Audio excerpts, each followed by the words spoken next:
ครับผมเริ่มเลยครับฉันชื่อนางเตือนใจปีสง่าอายุ73 ปีเป็นโรคไตมาประมาณตั้งแต่เดือนพฤษภาครับที่รู้ว่าเป็นจะรักษาโรงพยาบาล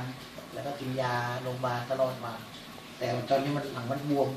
ครับมันเริ่มบวมตัวบวมครับต่อแม่ค้าขายปลาเขาไม่แนะนำเขาบอกว่าพี่ชายเขากินไปชุดหนึ่งยาเนี่ยเขาดีขึ้นครับเราก็เลยอย่าลองดูก็ลองดูลองซื้อมากินครับผมพอซื้อมากินได้น้ำว่าน1 ขวดก็รู้สึกมันจะดีขึ้นครับผมที่บวมก็ยุบลงไปครับแต่มันยังไม่ถึงกับหายนะแต่ก็ยังบวมก็ยุบ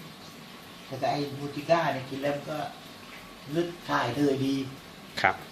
แล้วก็หลับดีขึ้นไหมครับก็หลับดีตัวเบาขึ้นครับผมครับก็ตรงนี้ครับผมนี่ก็คือตัวน้ำว่านนะครับโทษนะเดี๋ยวจะถ่ายซูมไปดูใกล้ๆ2 ตัวนี้คือน้ำว่านนูซิกล้ากับผสมโกจิเบอร์รี่นะครับแล้วก็ตัวนูซิกล้าครับตัวนี้ก็คือคุณป้าได้ใช้มาอยู่แล้ว2 ขวดที่2นะครับครับผมหลังจากที่มีคนมาแนะนำก็ลองดื่มดูนะครับลองดูครับผมครับพี่ชายกินชุดเดียวดีขึ้นครับผมก็จะฟอกไตแล้วก็จะลองดูครับผมครับทีนี้ก็คือคนที่อยู่ทางบ้านนะครับผมถ้าได้ชมคลิปวิดีโอคลิปนี้นะครับสนใจในเรื่องผลิตภัณฑ์นะครับตัวน้ำว่านนูซิก้าแล้วก็